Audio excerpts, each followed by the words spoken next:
Well, hey there everybody, welcome back to the channel. Thanks for hanging out with me again today. In today's video, well, it's going to be kind of a talking head update type thing.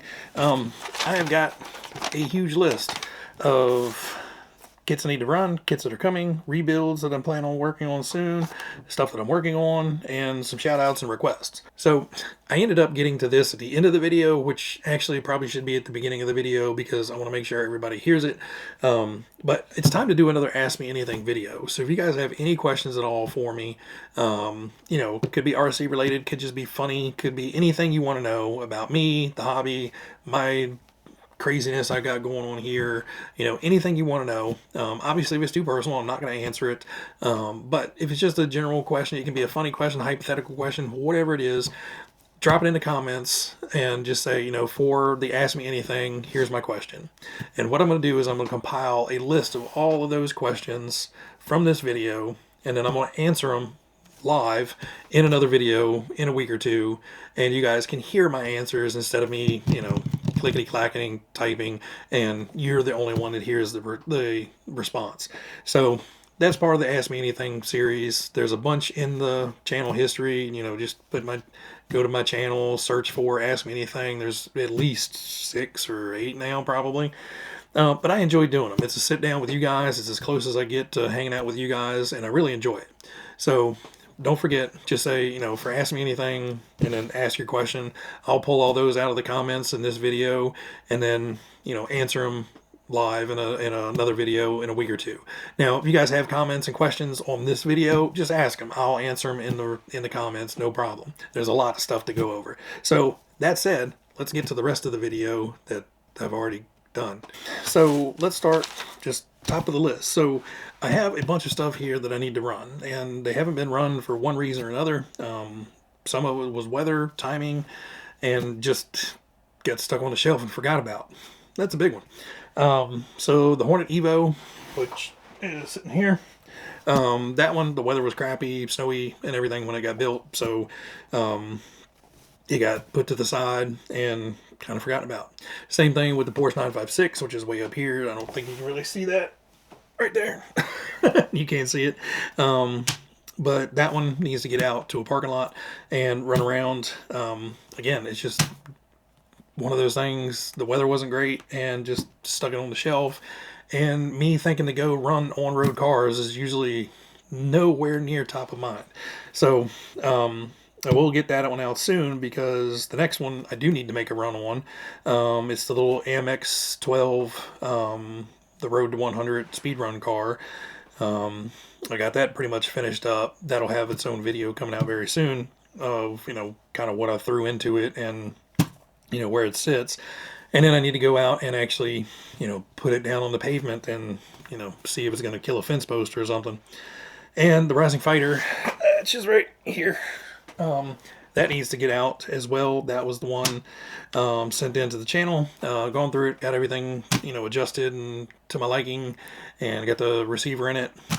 And again, it just got stuck off to the side, and, you know, other things, you know, distracted me. I got the Super Blackfoot stuff going right after that showed up, and, you know,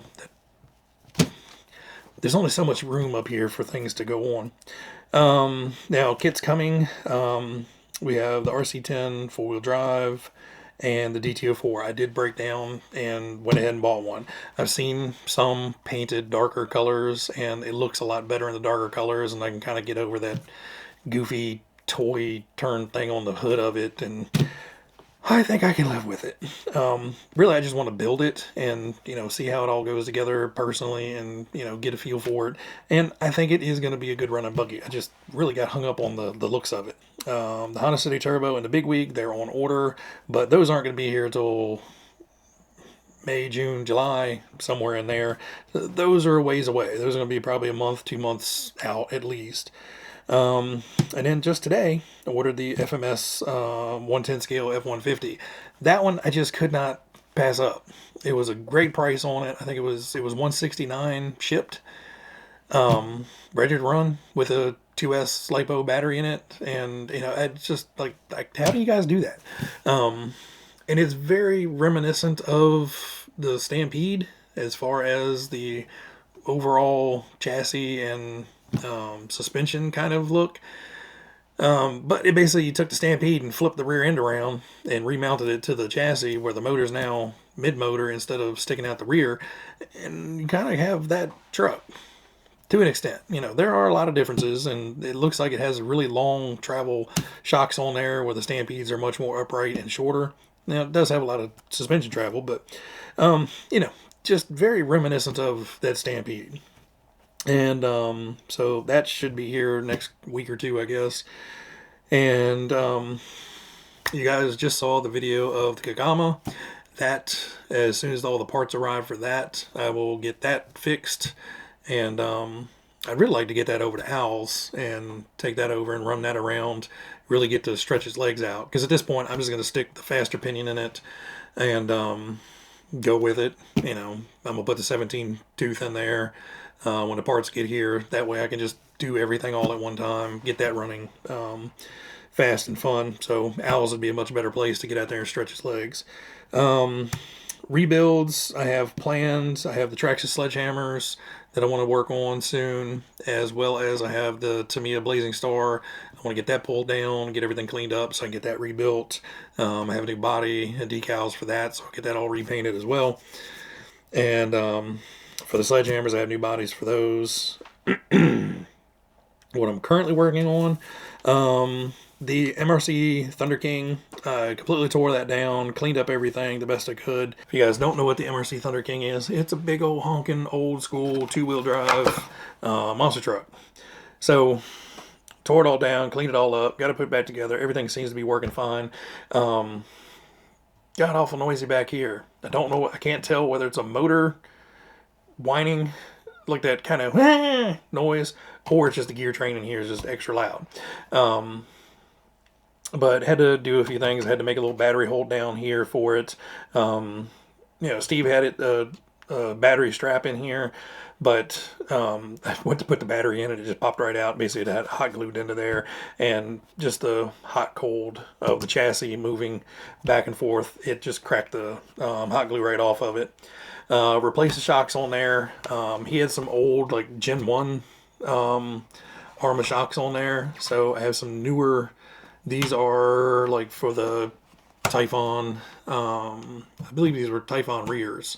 So they're fairly long travel, you know, just generic Arma shocks, but they had the right length basically to work on here well, and big bore, so it'll help soak up the bumps.